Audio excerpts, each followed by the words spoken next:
Hi, hello, and welcome back to F1 Challenge Career Mode. My name is Mephisto, and today we're heading off to San Marino for round 4 of the 2001 Formula 1 season. Let's get started.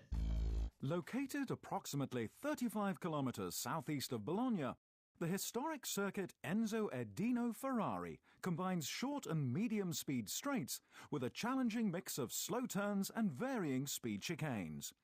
Despite numerous revisions in order to improve safety, this circuit, renamed in honor of the late Dino Ferrari, remains one of Formula One's classics.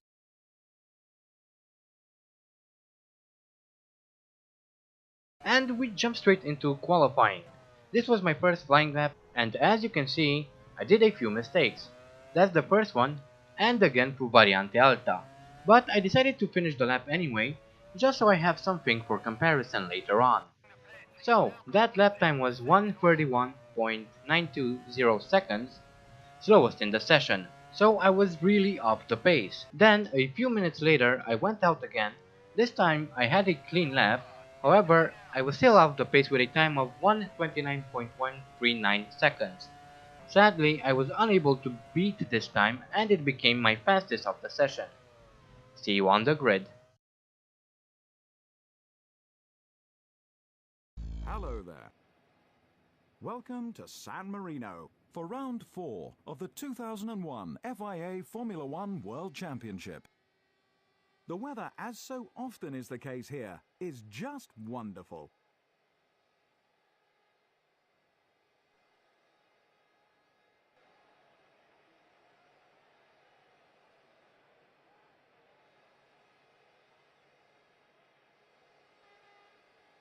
Mika Hakkinen first. Juan Pablo Montoya second. Schumacher third. Coulthard fourth. Schumacher fifth. Rubens Barrichello sixth. Raikkonen seventh. Heidfeld eighth. Heinz-Harald Frentzen ninth. Eddie Irvine 10th. Button consistently outpaced his championship rival. He starts 11th. Jarno Trulli 12th. Verstappen 13th. Olivier Panis just got the edge over his teammate. He starts from 14th. The BAR driver 15th. Giancarlo Fisichella 16th. Jean Alesi 17th. Luciano Berti 18th. Fernando Alonso 19th. Pedro de la Rosa 20th. Enrique Bernaldi 21st. Marquez 22nd. And here we are on the grid for the start of the San Marino Grand Prix. We are at the rear of the pack in 15th. Lights go out and we're off. I generally do well on this track, especially when it's not raining, so I was hoping that I would have luck on my side during this race. I slightly bumped into my teammate there. Luckily, we were both okay. Now, one of my major concerns for this race was brake pad wear.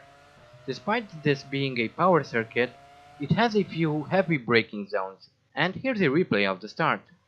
Lots of wheel spin coming from my car, but unlike the Malaysian and Brazilian Grand Prix, this one was a clean start, so that was nice. Anyway, as I was saying, this track has a few heavy braking zones, and that could pose an issue.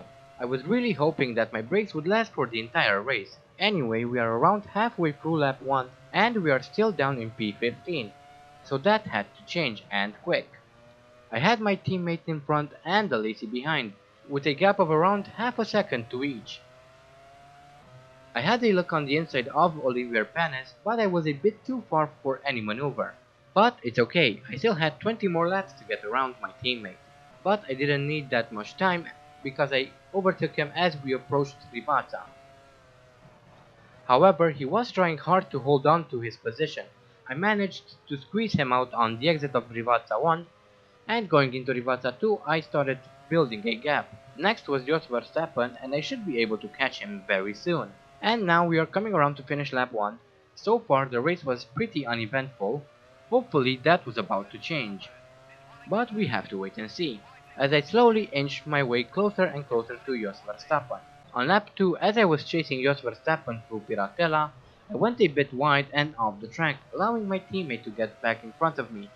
So now I had to find an opportunity to retake P14, and that shouldn't be too much of a problem. Just a few seconds later, as we were approaching Rivazza, I managed to overtake Panis on the outside, and I kept to the outside just in case he decided to challenge me through the corner.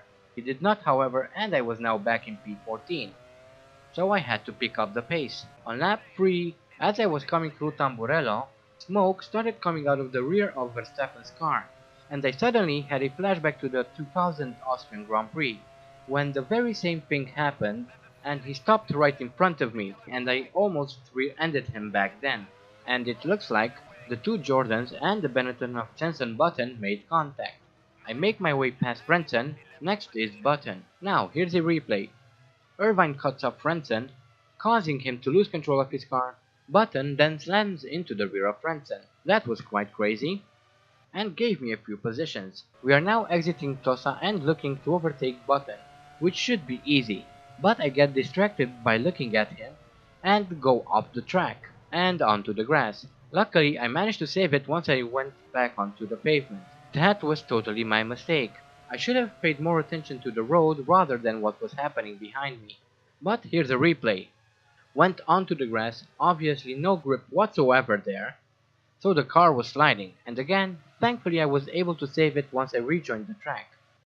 It was a bit scary though. I was afraid that I might end up hitting someone, but luckily that didn't happen. Again I look at Button instead of what's in front of me, as Fernando Alonso has an accident with Alesi. So here's a replay of what happened between Alesi and Alonso. They were approaching Acque Minerali when Alonso slightly bumps into the side of Alesi's car.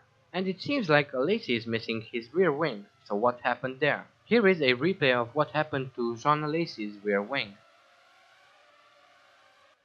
At the same time, Verstappen's engine finally gave up just as he was coming out of Variante Alta. And there it is. He stops the car and it is all over for him. What an insane third lap. It seemed that everything that could go wrong did so on that one single lap. But I was now in P10 and chasing down Kimi Raikkonen. Towards the end of lap 6, Raikkonen was having problems with his suspension, and there he is in the middle of the track, so I now move up into 9th. Up next would be former teammate Eddie Irvine, who was around 3 seconds off the road. I definitely wanted to beat him. But for now, let's have a look at a replay of Kimi Raikkonen's retirement. He overtook Irvine at some point during the lap, and it looks like he managed to create a fairly decent gap. Unfortunately, luck was not on his side. His suspension gave way, forcing him to retire. What a pity. So now I was starting to think about trying to get into a points scoring position. For that to happen, I would have to push a bit harder and make up at least another 3 places, which is easier said than done. My concern about losing my brakes was still lingering, so I had to push, and at the same time I had to worry about my brakes. Towards the end of lap 7, I've caught up to Eddie Irvine. Kimi Raikkonen's car was still on the track, and for some reason, Irvine was stupidly slow all of a sudden. It was almost as if I was racing a Minardi, which is absolutely weird, but yeah, that happened.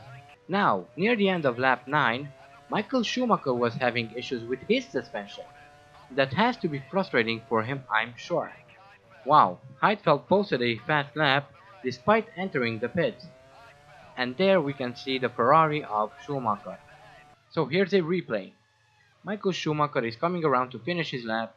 He probably had problems with his car for a while now, considering how far back he is. And there it is, he pulls to the side, well, sort of, and retires. And that moved me up into P6. That is worth 1 point if I can finish the race in this position. But in the meantime, teammate Panis and Luciano Berti had an accident. So let's have a look. Here we have Panis and Berti. As they were coming around to finish the lap, Berti slammed into the rear of my teammate, and that is the place where the AI generally struggles, especially when one wants to pit and the other one wants to continue racing. And here is a view from onboard Berti's Prost. Bertie brakes a bit, but then immediately accelerates again, which makes no sense as we watch the crash in slow motion. But yeah, the AI is quite stupid in this area of the track. So this means that Spanish will retire, which is bad news for the team. But what can you do? Unfortunately, the AI doesn't learn from past experiences. They just do the same thing over and over again. On lap 11, I had to pit for fuel and tires, and Rubens Barrichello had some sort of an accident, and I almost stopped in the Williams pit box. That would have been quite embarrassing. Here is a replay of Rubens Barrichello's crash. He enters the pits at too high of a speed, narrowly avoids hitting the wall, but instead crashes into the platform on which the pit stalls stand. This reminded me of last season's San Marino Grand Prix. This happened a lot back then, and after 12 seconds of being stationary, I was finally ready to rejoin the race. And it looks like I would rejoin in 7th, which is weird because I don't remember building a gap of over 20 seconds to the car behind. And there was another incident on the track. Here is the Benetton of Giancarlo Fisichella. He just passed Lacey, I believe. He's coming through Piratella and down through Acque Minerali when his engine starts to let out smoke. So that is it for Fisichella. Then, just a few seconds later, Marquez and Bernoldi were coming through that same corner.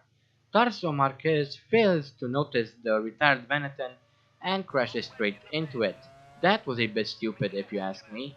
And now Hakkinen has an accident. This is almost immediately after Marquez's accident. And here is Hakkinen with what I believe to be the Williams of Juan Pablo Montoya behind. Both Hakkinen and Montoya crash into the Benetton. However, Hakkinen's crash is a bit more serious because he completely broke his suspension. And those were the Benetton and the McLaren of Fisichella and Hakkinen respectively. This race is turning out to be quite an intense one. Then again, the attrition rate at this track was generally quite high, so I'm not really surprised. I was now on lap 15, and you get 10 points if you guess why I went so wide through that corner. This was a bad sign because there were still 6 laps to go. I was now near the end of lap 15, and it was becoming increasingly difficult to keep the car on the track, but I tried my best to keep going. Coming through Tosa once more, I completely lost brakes on both my front wheels, so I flew off the track and into the barrier. Obviously, I lost my rear wing, and my suspension was also damaged. As I lose control of the car and hit the barrier once more, I radio in. But I think that this is the end of the San Marino Grand Prix for me. Again I lose control of the car, fly off the track and into the barrier. What rotten luck. I just don't seem to catch a break this season, do I? This is more than just frustrating. This is outright aggravating. Yeah, not only are my front brake pads gone, but now my car was completely uncontrollable. Gosh darn it. I'm really not happy about this, guys. We are now riding on the rear wing of Enrique Bernoldi with Michael Schumacher behind. As Schumacher prepares to peel off into the pit, he accelerates into the back of the arrows of Enrique Bernoldi, breaking his rear wing. And now here is Eddie Irvine coming around to finish his lap, and just as he reaches the chicane at the end of the lap, his engine bursts into flames. So that is one more retirement. Unfortunately, that won't help us. Look at how I was struggling to keep the car in a straight line, even at slow speeds. But this is the end for our race. I don't know really what to say at this point, except for the fact that I was super disappointed about this outcome. And I was so close to the end of the race too. It seems that this season is going to be like this all the way. Damn it. That was an absolutely breathtaking San Marino Grand Prix. Here are the final results. Montoya first. Coulthard second. Schumacher third. Nick Heidfeld fourth.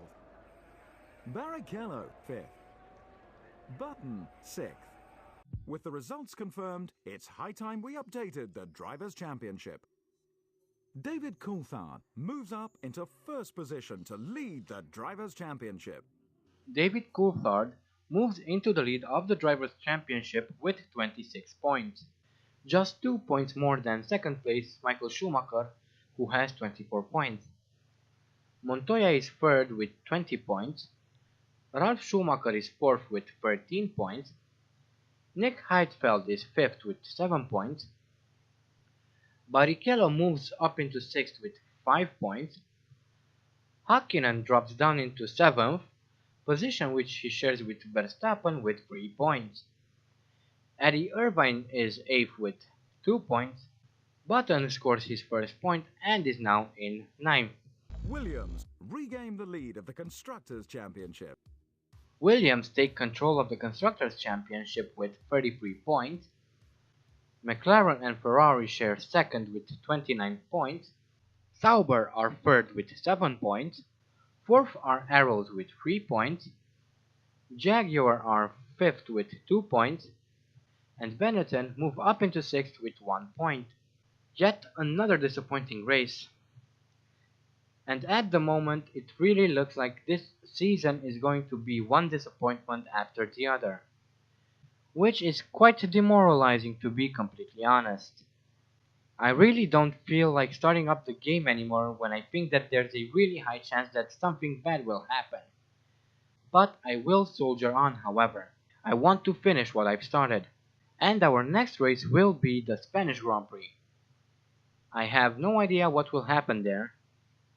It will most probably end up being another disappointment. Anyway, I hope you guys enjoyed this video. Thank you all so much for watching.